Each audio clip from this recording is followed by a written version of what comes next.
우리는 계속해서 그리스도인의 8가지 성품에 대해서 깊은 뜻을 알아가며 그 성품 하나하나가 더해져서 우리 인생의 플래시몹의 아름다운 연주가 되기를 기대하며 소망하며 이 말씀들을 깊이 새겨듣고 있습니다. 8가지 성품 개발을 하면 그리스도인으로서 예수님의 모습을 닮은 인격을 만들어 줄 것입니다. 베드로후서 1장 5절부터 7절을 다시 보겠습니다. 이번 기회에 이 말씀을 암송해 보면 좋을 것 같습니다. 이것과 더불어 열심을 다하여 너희 믿음의 덕을, 덕의 지식을, 지식의 절제를, 절제의 인내를, 인내의 하나님의 성품을, 하나님의 성품에 형제의 친절을, 형제의 친절에 사랑을 더하라. 이 시간은 이제 인내에 하나님의 성품을 더하라 라는 주제입니다. 나이가 들수록 하나님에 대해서 더 풍성하고 풍요한 마음을 가진 성도가 있는가 하면 나이가 들수록 괴팍해지는 사람도 있습니다. 우리 교회나 제가 아는 분들 가운데 나이 들어가는 것이 멈춰졌으면 하는 분들이 있습니다. 주님을 향한 사랑과 교회를 세우려고 하는 열정과 사람들을 주께 인도하려는 마음이 두드러진 분들입니다. 그래서 저는 이런 분들을 향하여 이렇게 말하곤 합니다. 아프지도 말고 늙지도 마세요. 어찌 그럴 수가 있겠습니까마는 세월이 흘러가면서 이런 분들이 점점 더 줄어드는 것이 안타까운 마음의 반로에서 나온 생각들입니다. 그런데 생각해보면 어쩌면 나이가 들어가기 때문에 더욱더 성장하고 성숙해졌기 때문이 아닐까 생각합니다. 아니 그렇습니다.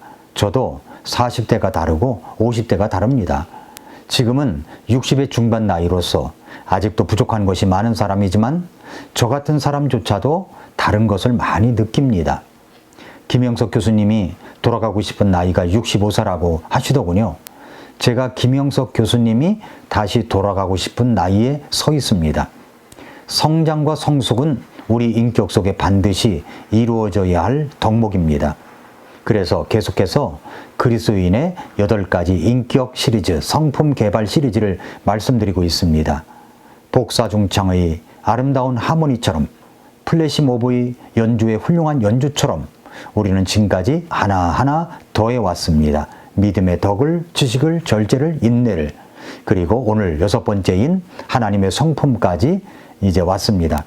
이제 이 시간은 인내의 하나님의 성품을 더하라, 하나님의 성품에 이르는 것이라는 이 주제로 말씀을 나누겠습니다. 하나님의 성품이란 무엇입니까? 하나님의 성품이란 킹제임스 성경에는 하나님의 성품이라고 되어 있는데 개역 성경에는 경건이라고 되어 있습니다. 이것은 그리스어로 유세베이아라고 합니다. 경건은 이제 한자로 이야기를 하면은 공경할 경에 공경건, 삼갈 경에 삼갈건입니다. 이 단어는 성경의 원문을 우리나라 말로 번역하기 힘든 단어 중에 하나입니다. 영어의 godliness라는 말을 유세베이아라는 말은 하나님의 품성과 인격을 닮은 삶이라는 말입니다. 하나님과 사람 양쪽에 대한 존경을 나타내는 말이기도 합니다. 그래서 디모데전서 3장 16절에서 논쟁의 여지가 없이 하나님의 성품의 신비는 위대하도다 라고 이야기를 합니다. 하나님의 성품이 영어로 godliness로 되어 있습니다. 경건, 하나님의 성품의 신비는 정말 위대한 것입니다. 그래서 이런 하나님의 성품의 신비가 있기 때문에 디모데전서 4장 7, 8절에서 이렇게 또한 말씀하시고 있습니다. 그러나 속된 것들, 즉 늙은 부녀들의 꾸며낸 이야기들을 거부하고 도리어 하나님의 성품에 이르도록 스스로 훈련하라. 육체의 훈련은 유익이 거의 없으나 하나님의 성품은 모든 일에 유익하며 현재의 생명과 다가올 생명의 약속을 지니고 있느니라. 베드로서 1장 7절은 믿음의 기초 위에 더하면서 또 하나님의 성품을 더하라고 말씀하시고 있습니다. 그리고 그 하나님의 성품에 이르도록 스스로를 훈련하라고 말씀하십니다. 우리는 반드시 하나님의 성품에 이르도록 훈련을 해야 합니다. 이것은 목회자만 해당되는 것이 아닙니다. 여러분이 구원을 받았다면 그때부터 반드시 훈련을 해야 하는 것입니다. 하나님의 성품의 품격은 교회에만 왔다 갔다 한다고 해서 저절로 몸에 배이는 것이 아닙니다. 하나님의 성품이 몸에 배게 하기까지는 경기에 나가는 선수들처럼 그렇게 연습을, 훈련을 해야 합니다. 우리는 죽을 때까지 나이가 들었어도 그 훈련을 해야 합니다. 만약에 하나님의 성품에 이르는 훈련을 하지 아니하고 게을리한다면 그 사람은 솔로몬처럼 노년에는 그 하나님의 성품의 품격을 상실할 수도 있습니다. 열왕기상 11장 4절에 보니까 솔로몬이 늙었을 때 그의 아내들이 그의 마음을 돌려 다른 신들을 따르게 하였으므로 그의 마음이 그의 아버지 다윗의 마음과 같지 아니하여 주 그의 하나님을 향해 완전하지 아니했다라고 했습니다. 하나님의 성품에 이르는 훈련은 나이가 들었어도 죽는 그 순간까지도 해야 하는 것입니다. 자, 그렇다면 우리는 왜 하나님의 성품에 이르는 훈련을 해야 합니까? 지금 우리가 사는 세상은 하나님의 성품과는 반대되는 세상입니다. 불경건한 세상이라는 말입니다. 그러기에 그리스도인들은 하나님의 성품의 품격이 몸에 배어 있어야 합니다. 세상의 특징은 정욕입니다. 자기 유익입니다. 도덕적 가치관은 상실되어 있습니다. 세상은 자기 자랑만 늘어놓습니다. 그러한 세상에서 가만히 있으면 그대로 세상을 닮아가게 되어 있습니다. 죽어있는 물고기는 물살에 따라서 떠내려가고 살아있는 물고기는 물살을 헤치고 거슬러 올라가는 것처럼 우리가 구원을 받고 하나님의 자녀가 된 분명한 확신이 있다면 살아있는 물고기처럼 세상의 물결을 헤치고 거슬러 올라가야 하는 것입니다. 그래서 하나님의 성품에 이르는 훈련을 해야 한다는 말입니다. 또한 두 번째로 하나님의 성품에 이르는 훈련을 하지 않으면 어떻게 됩니까? 첫 번째, 타락한 모습이 됩니다. 유다서 1장 4절에서 이는 알지 못하는 가운데 기어들어온 어떤 사람들이 있기 때문이라. 그들은 이 정죄를 받도록 옛적부터 미리 정해진 자들로서 하나님을 따르지 않는 자들이며 우리 하나님의 은혜를 세귑거리로 바꾸고 유일하신 주 하나님과 우리 주 예수 그리스도를 부인하는 자들이라 라고 했습니다. 이런 타락한 모습이 된다는 거죠. 또 우리가 하나님의 성품에 이르는 훈련을 하지 아니하면 악을 사랑하게 되어 있습니다. 악, 하나님의 은혜를 세귑거리로 바꾸어 놓습니다. 세귑거리로 바꾼다는 말은 하나님의 은혜를 악용하여 방탕한 삶을 정당화하거나 합리화하는 것을 말합니다. 그러니까 단순히 성적 타락을 넘어서 하나님의 은혜를 악용하여 윤리적 책임에서 벗어나고자 하는 이런 모든 행동을 포함하는 것인데, 이것은 방종과 무책임의 상태 속에서 하나님을 경외하지 않고 자기 욕망에 따라서 사는 삶을 뜻하는 겁니다. 나중에는 하나님의 사랑도 예수님의 은혜도 희생도 복음도 멀리하는 자가 된다는 것이죠. 그리고 우리가 하나님의 성품에 이르지 아니하면 그 능력을 부인하는 자가 되는 겁니다.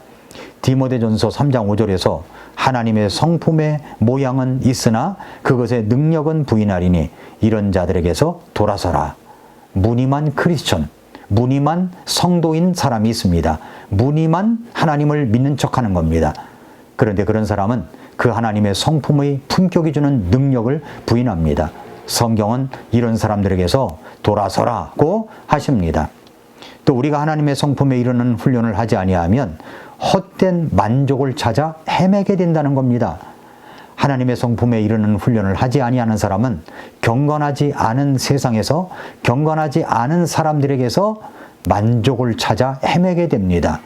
그래서 사치와 방탕과 돈을 사랑함으로 일어나는 각종 사건과 속임과 그리고 부요를 따라다니게 되므로 어리석고 해로운 정욕에 떨어지게 되는 겁니다.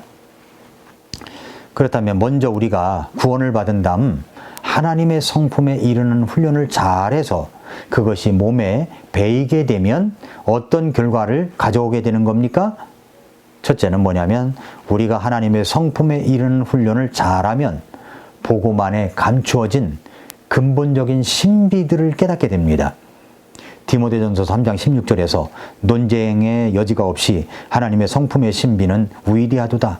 하나님께서 육체 안에 나타나시고 성령 안에서 의롭다 인정받으시고 천사들에게 보이시고 이방인들에게 선포되시고 세상에서 사람들이 믿는 분이 되시고 들려서 영광으로 들어가셨느니라. 이게 신비라는 겁니다. 두 번째로 우리가 하나님의 성품에 이르는 훈련을 잘하면 현재와 다가올 미래에 큰 유익을 가져다 줍니다. 디모데전서 4장 8절에서 육체의 훈련은 유익이 거의 없으나 하나님의 성품은 모든 일에 유익하며 현재의 생명과 다가올 생명의 약속을 지니고 있느니라 라고 했습니다. 말씀 그대로입니다. 그리고 셋째로 예수님을 닮은 모습의 인격을 가질 수가 있습니다. 종종 나를 가만히 들여다보면 도저히 변하지 않는 내 자신을 보고 울고 싶어질 때가 있지 않습니까? 그러나 우리가 하나님의 성품을 닮아가는 훈련을 하게 되면 변화와 성장과 성숙이 그렇게 이루어진 나의 모습, 나의 인격을 이제 우리가 발견하게 되고 감사와 찬양이 나올 수 있게 되는 것입니다. 네 번째로 다른 사람들에게 간증과 은혜가 되는 겁니다. 자, 그렇다면 어떻게 하나님의 성품에 이르는 훈련을 할 수 있습니까? 먼저 아침에 일어나면 성경을 읽고 말씀을 들으시길 바랍니다. 정해진 성경을 순서적으로 읽는 것도 한 방법입니다. 이 미라클 모닝 가스펠 방송의 말씀을 듣는 것도 한 방법일 것입니다. 그리고 깨달아지는 것을 한 줄 메모, 한 줄 적용할 것을 기록하고 누군가와 그 말씀을 나누는 겁니다. 톡을 해도 되고 전화를 해도 되고 기록도 해놓습니다. 그리고 예배를 가까이 하십시오. 예배드림의 강조는 아무리 말해도 지나침이 없습니다. 예배드림의 태도가 그 사람의 신앙 상태를 말해주기 때문입니다. 우리는 하나님의 성품을 닮아가는 훈련을 통해 예수님을 닮은 모습으로 성장하고 성숙해져야 합니다. 하나님의 성품은 단순한 도덕적 행동이 아니라 하나님을 경외하고 그분의 품성을 삶 속에서 드러내는 것입니다. 성도 여러분, 하나님의 성품을 닮아가는 훈련은 오늘 우리가 시작할 수 있는 가장 위대한 여정입니다. 지금 이 자리에서 작은 결단을 내리고 하나님과 함께 그 길을 걸어 가십시다. 그리스도 안에서 변화와 성숙의 열매를 맺으며 우리의 삶이 다른 이들에게 간증과 은혜의 아름다운 하모니를 들려주며 연주가 되는 그런 아름다운 품격 개발, 인격 개발이 되기를 축복합니다. 오늘도 미라클 모닝입니다.